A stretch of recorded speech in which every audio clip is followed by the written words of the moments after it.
To reset or change a user's password, first navigate to the iPECS Cloud Portal. Log in with your manager's credentials.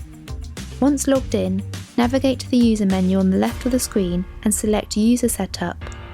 From the list, select the user you wish to change the password for and click Modify. Scroll down to the password field.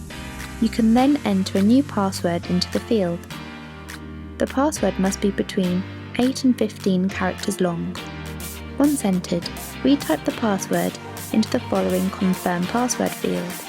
The password that you will create will give the user access to the cloud portal, UCE application and audio conference bridge if used. To update the password, scroll to the bottom and click Save.